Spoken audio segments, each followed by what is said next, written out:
السلام علیکم ورحمۃ اللہ وبرکاتہ۔ الحمد للہ رب العالمین والعاقبۃ للمتقین والصلاۃ والسلام علی رسول الکریم، اما بعد۔ امام بخاری رحمہ اللہ نے باب قائم کیا، باب اذا لم یکن الاسلام علی الحقیقت وکان علی الاستسلام او الخوف من القتل۔ یہ باب کا ترجمہ آپ کے سامنے ہے۔ اس باب کے تحت حدیث نمبر 270 ہے اور کتاب الایمان ہے۔ اس کو روایت کرنے والے حضرت سعد بن ابی وقاص رضی اللہ تعالی عنہ ہیں، جو بہت ہی عظیم صحابی رسول ہیں اور ایک بہت مقام و مرتبہ رکھنے والے ہیں، بلکہ تمام صحابہ اللہ کے نبی کے عظیم صحابہ ہیں، جنتی صحابہ ہیں۔ لیکن چونکہ بعض مقامات پر اللہ کے نبی نے جزوی طور پر کچھ صحابہ کے فضائل کو اپنی زبان مبارکہ سے ادا کیا، تو اس پہ بھی ہمارا ایمان ہے۔ یہ باب کے تحت امام بخاری رحمہ اللہ نے آیت ایک ذکر کی ہے، لقولہ تعالی قالت الاعراب آمنا قل لم تؤمنوا۔ یہ پوری آیت ہے۔ اس آیت کا ترجمہ جو ہے اس کو حدیث کے مفہوم سٹارٹ میں ذکر کر دیا گیا ہے۔ باب نمبر کے نیچے باب کی ہیڈنگ ہے، اس کے بعد اس آیت کا ترجمہ ہے۔ اس سے قبل جو امام بخاری رحمہ اللہ نے بیان کیا وہ اللہ اس کے رسول پہ ایمان لانا، اس کو ذکر کیا۔ اب یہاں پہ امام بخاری رحمہ اللہ کا مقصود یہ ہے کہ اللہ اس کے رسول پہ ایمان تو لانا ہے، لیکن کون سا ایمان معتبر ہے اور کون سا اسلام اور کون سا ایمان معتبر نہیں ہے، یعنی کہ کون سا ایمان ایکسیپٹیبل ہے اور کون سا ایمان جو ہے وہ ایکسیپٹیبل نہیں ہے۔ یہ اس کے اوپر امام بخاری جو گفتگو کرنا چاہتے ہیں، یعنی کہ کون سا ایمان جو ہے وہ آخرت میں فائدہ مند ہوگا اور کون سا ایمان جو ہے وہ آخرت میں فائدہ مند نہیں ہوگا۔ اب یہ گفتگو ہے۔ اس سے قبل جو گفتگو تھی وہ ایمان کے اوپر تھی کہ ایمان لانا ضروری ہے اللہ اس کے رسول پہ، کون سا اسلام صحیح ہے کہاں۔ اب اعتبار کے اعتبار سے اللہ کے نبی کی اس حدیث کو امام بخاری نے بیان کرنے کی کوشش کی ہے۔ حافظ ابن حجر رحمہ اللہ جو شارح بخاری ہیں، وہ کہتے ہیں کہ اسلام کا لفظ بول کر کبھی اسلام کا جو مقصود ہے، شرع کا جو مقصود ہے، وہ حقیقت شرعیہ مراد ہوتی ہے، یعنی کہ حقیقت مراد ہوتی ہے۔ جب اسلام کا لفظ کہیں قرآن میں استعمال ہوتا ہے یا اللہ کے نبی کے فرامین میں کہیں استعمال ہوتا ہے تو اس سے مراد کبھی حقیقی جو شرع مراد ہوتی ہے، یعنی کہ اسلام مراد ہوتا ہے، کتاب و سنت والا۔ اور یہ وہی اسلام ہے جو ایمان کے مترادف ہے، یعنی کہ ایک ہے اسلام اور ایک ہے ایمان۔ اسلام یہ ہے کہ آپ نے کلمہ پڑھا، آپ مسلمان ہو گئے۔ اب ایمان کیا ہے؟ اب ایمان یہ ہے کہ جو اسلام نے کہا ہے وہ کرنا ہے۔ اب یہ کرنے والا جو ہوگا یہ مومن ہوگا، اور یہ جو کر رہا ہے وہ ایمان ہوگا۔ تو اسلام اور ایمان کو یہ اسلام ہے جو کبھی کبھار حقیقی معنی میں آتا ہے، اس سے مراد ہی ایمان ہوتا ہے، اور یہ ایمان کے مترادف ہے۔ اور یہی اسلام جو ہے وہ آخرت کے دن اللہ کے ہاں فائدہ دے گا، جیسے کہ اللہ تعالیٰ نے سورہ آل عمران کی آیت نمبر 19 میں کہا کہ ان الدین عند اللہ الاسلام۔ تو یہ اللہ کے ہاں جو معتبر دین ہے وہ اسلام ہے۔ تو اسلام سے یہی حقیقی اسلام مراد ہے۔ اور کبھی حافظ ابن حجر رحمہ اللہ کہتے ہیں کہ کبھی جب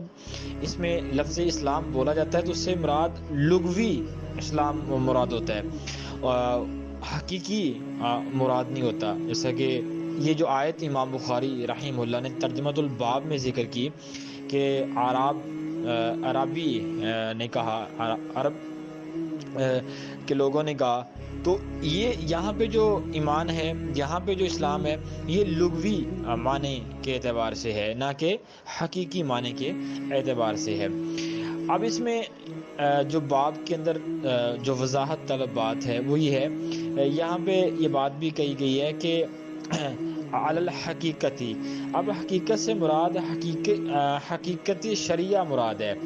یعنی کہ استسلام مراد ہے، اس کو ماننا، اس کو تسلیم کرنا، زبان سے اقرار کرنا، دل سے تصدیق کرنا، تو یہ حقیقی مگر تو وہ کر لے اس کو۔ تو آگے لفظ ہے اول خوف، خوف سے قبل للطمع جو لفظ ہے یہ محذوف ہے، جس پر اول خوف کا عطف ہے، یعنی کہ الخوف کا عطف جو ہے وہ للطمع یعنی کہ لالچ ہے۔ ابن حجر رحمہ اللہ کے بقول شرط جو کی جزا جو ہے وہ محذوف ہے، اب اول خوف شرط ہے، اس کی جزا للطمع جو ہے وہ محذوف ہے، یعنی کہ اس کا معنی یہ ہوگا کہ اگر وہ دنیا کے مال کی طمع کرتے ہوئے یا کسی عہدے کے لالچ کی وجہ سے، کسی حرص کی وجہ سے، کسی وجہ سے بھی وہ یہ کام کرتا ہے تو اس کا یہ ایمان ایکسیپٹیبل نہیں ہوگا، معتبر نہیں ہوگا، یعنی کہ لا یعتبر، اس بھی اس کا اعتبار نہیں کیا جائے گا، یعنی کہ اس کو نفع مند یہ نہیں ہوگا، اس کا کوئی فائدہ نہیں ہوگا اگر یہ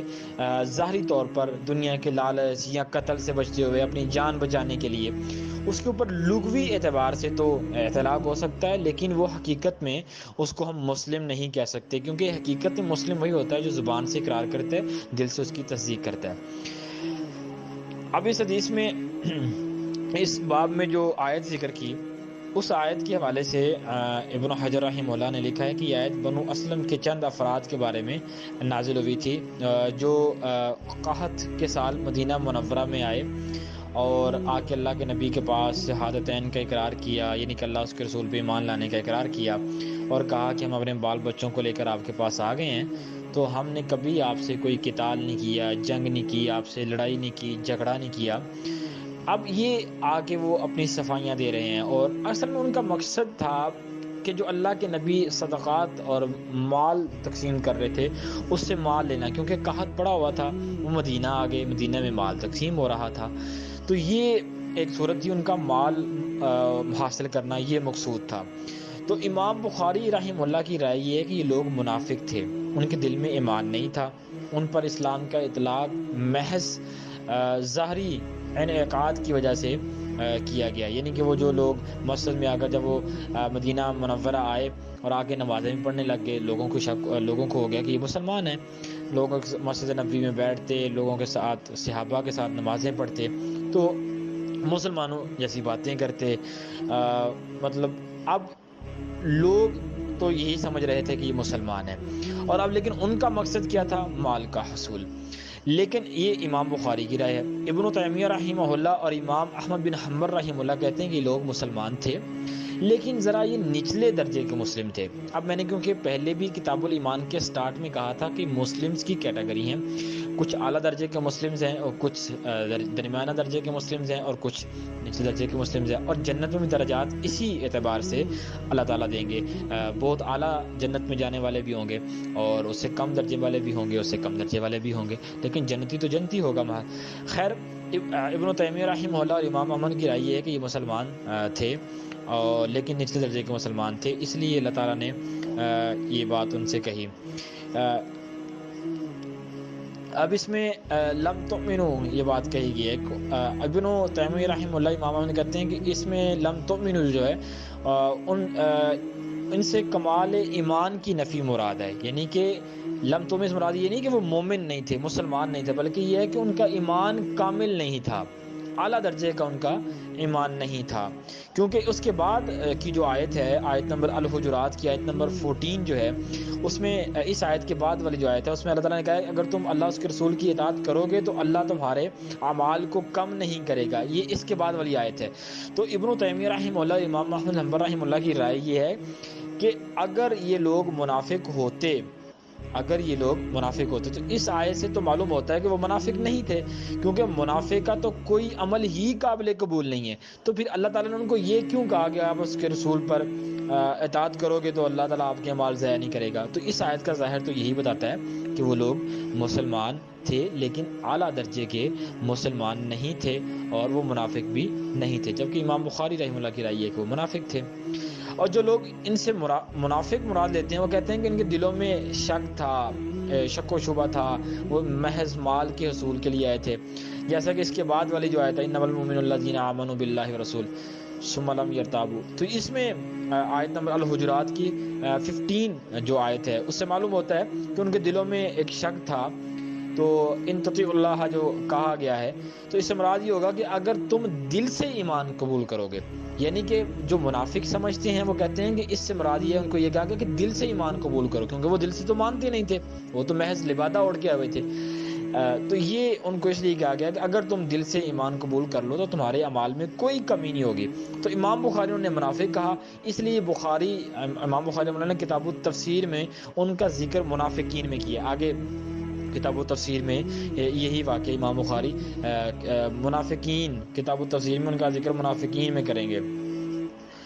تو اب اس میں آتے ہیں حدیث کی طرف۔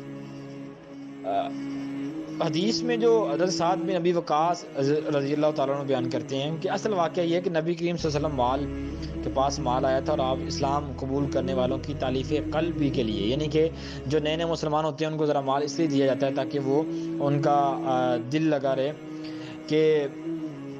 وہ اسلام سے نہ پھر جائیں، ان کی دلجوئی کے لیے، بعض اوقات کچھ فائنینشلی طور پر ان کو مضبوط کرنے کے لیے ان کے لیے۔ تو اللہ کے نبی نے ان کو مال بعض کو زیادہ دے دیا، اس لیے آپ نے یہ مال ایک جماعت میں تقسیم کر دیا، لیکن ایک شخص کو چھوڑ دیا جس کا نام جعیل بن سراقہ تھا۔ یہ مہاجرین میں بڑا ایک نیک، متقی اور اعلیٰ سیرت، اعلیٰ کردار کے مالک تھے یہ صحابی۔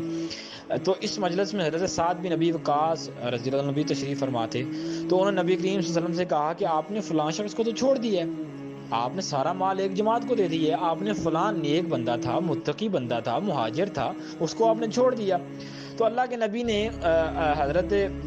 سعد بن ابی وقاص نے کہا کہ وہ میرے نزدیک تو بہت اعلیٰ، بہت متقی، بہت پرہیزگار، بہت اعلیٰ سیرت کا مالک ہے۔